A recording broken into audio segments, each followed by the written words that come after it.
What's going on, folks? Welcome to the Trade Well podcast, brought to you by Trade Well Management. I am your host, Donovan Marquez, the podcast where we discuss everything trading these financial markets, as well as acting as a personal trading journey and road to profitability. Thank you for tuning in, and I hope you enjoy the show.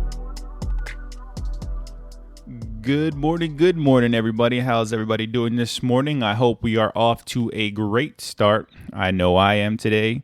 So on today's episode, I kind of just wanted to go over how I discovered trading in the first place. For those of y'all that don't know, I am from San Antonio, Texas, and that's currently where I reside, down in old San Antonio. But I was working a regular day job, just like everybody else. I had a regular job, and after work, I would do a delivery service called Favor. And for those of y'all that are unfamiliar, I don't know how far Favor reaches, but it's something similar to a DoorDash or like an Uber Eats. But I know we do have it here in Texas. I don't know if it's anywhere else, but I know we have it here in Texas. And I started doing that after work.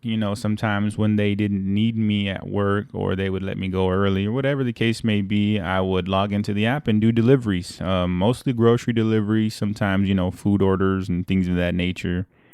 And I did it for quite some time. And I joined a Facebook group that was dedicated to Favor. You kind of just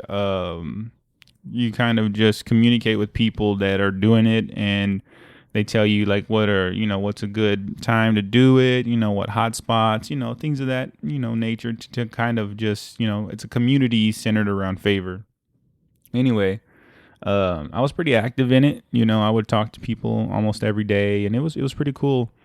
And one of the guys that was always messaging or commenting on my post on there, messaged me one day, and he was like, "Hey man, I don't know what you're up to this weekend, but we are hosting an event at this place. And unfortunately, that place is not there anymore. But he's like, we're hosting an event at this place. Have you ever heard or thought about Forex?" And I myself, I was like, no, never. I didn't even know what Forex was. I knew what the stock market was, never knew what Forex was. And he was like, have you ever heard of Forex? And it's like, nah, never. He's like, man, you should come. We're going to have some speakers, we're going to go over things. And I was like, all right, man, cool. It seemed cool. He sent me a flyer through Facebook Messenger. And I, of course, guys, didn't go. I didn't even think anything of it. I think I had just gotten back in town at that point. And I kind of just threw it off to the side. I didn't think anything of it, went to work every single day. I did my Favor runs every now and then, and something got me curious. So I went back to the message like a few weeks later, and I was looking at the flyer, and I was like, man, what is this thing? Did I pass something up? I don't know. Something in my mind was just like, hey, like, go look back at this flyer. So I did, and it had like pictures of charts and stuff like that. And my natural curiosity, like, I'd always wanted to know how to read charts. Up until that point, I had never actually looked at a chart. I've only seen them, on TV, like on Bloomberg or, CSNBC, just whatever was on TV. And my fascination with Wall Street, I had always wanted to know how to read charts. So I was like, man, I must have missed like a great opportunity, because they were teaching, how to read charts and stuff like that. And then I did what everyone else does. I got on YouTube and I searched up Forex, and lo and behold, what do you think popped up? How to turn $1 into 100, and how to turn 100 into 5,000 in a week. How to be a millionaire in 90 days. I trade from the beach 1 hour a day. Crazy videos just started popping up. And I was like, man, is this stuff possible? So I'm going ahead and looking at different videos, and time goes on. And of course, I fell down that rabbit hole deep. And then I got on babypips.com, which, is like every new trader, I don't know about now, but then babypips.com was like the place to go. It had all the information for the new traders, right? So I went through Baby Pips and I went through the whole thing. I went through all the modules on Baby Pips, and I felt like, man, I got this. I treated it like a classroom. I was writing down notes and things like that. And so the next step, as always, was to open a demo account. I opened a demo account, and boy, let me tell you, if I wasn't a natural, I was the most natural trader I had ever seen. I was making money left and right on my demo account. I had made like $100,000 in 30 days on my demo. And I was like, man, this stuff is actually possible. What? So lo and behold, I finally opened up a brokerage account, and I had put what was my savings at the time, which was about $3,000 into that brokerage account. And I started trading it. I took a few losses here and there, and I was like, man, I need something more down pat. I need a system. So I go and I do the shiny thing syndrome, and I buy a system. Right? I see this system. I'm looking at different systems. I was like, man, this one looks great. Looking back at it, the system itself had the potential to be profitable. Honestly, like, I still have it, which is weird. I don't use MT4 or MT5 anymore, but I still have it. And I looked at it not too long ago, and I was like, man, this system wasn't actually terrible. I didn't know what to do. I didn't know how to trade it. So guys, if you're going to go out there and purchase a system right off the bat, and if it is, in fact, a profitable system, you will make it unprofitable fairly quickly, believe it or not, because you don't know what you're doing.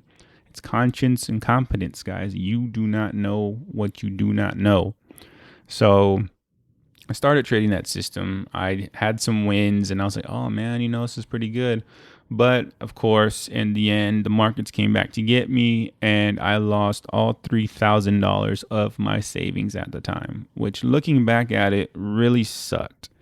But, I mean, like we call it in this space, guys, it's the cost of admission. It's your tuition fee. And then there were times where, I would just be real upset. I was revenge trading. I was very emotional. I didn't know anything about self-control when it came to these markets. I thought, man, like, it's only supposed to go up. Why is it going down so far? And when I would see my numbers turn red, I would get out of the trade immediately, losing hundreds and hundreds of dollars a day.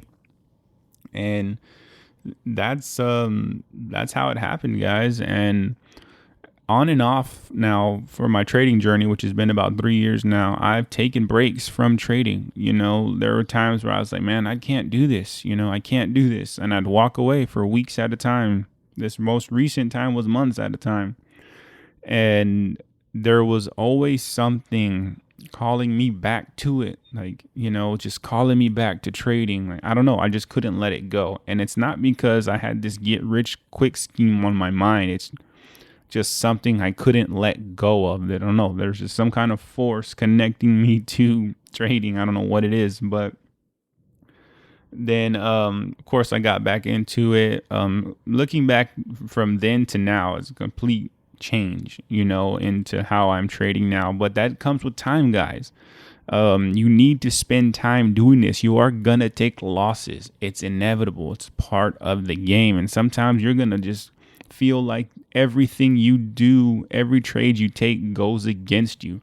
And that's just because you haven't honed in on a skill yet. Even if you buy 100% profitable system, proven 100%, you will make it not profitable because you don't know how to. So, and another thing I did that really helped my trading was I finally deaded all the noise. I got off the YouTube. I shut down the Instagram. I shut everything down. I silenced all outside noise and performed my own analysis and developed my own strategy to where that I know my strategy better than anyone else, so big tip for you guys out there, especially if you're new, is develop your own strategy. It's going to take a while. It's going to take time. It's going to be a grind to back test, to forward test, things of that nature. But in the end, it will suit you the best. Think of it as a custom tailor-made suit to fit you. You know, you're not wearing someone else's suit. You're wearing the one that was made for you, you know, and that's honestly, in my opinion, the best thing you can do, guys. When it comes to this day trading stuff, it's been a wild ride, and I've only been in it for about 3 years now. So that just goes to show that this journey can be crazy, and hopefully it's better from here on out. But I'm assuming more of the same as of right now. But as always, guys, it's 8:29 my time. It's about time for me to lock into these charts. I probably won't trade today since we do have CPI data coming out today. I don't really like to trade heavy news, so I might sit on the sidelines for that. But as always, stay sharp, stay steady, and trade well. We'll see you guys on the next one. That's all we have for you today, folks. Thank you for tuning in. I hope you were able to gather some information and value from this episode to apply into your own trading journey. Don't forget to give us a rating and review anywhere that this podcast is hosted. Also, please don't forget to like and subscribe to our YouTube channel at TradeWell Management, where we upload our daily trade videos and a full time-lapse, unedited raw time-lapse of our daily trades so y'all can see what real day trading looks like. Thank you for tuning in. I hope y'all have an awesome day.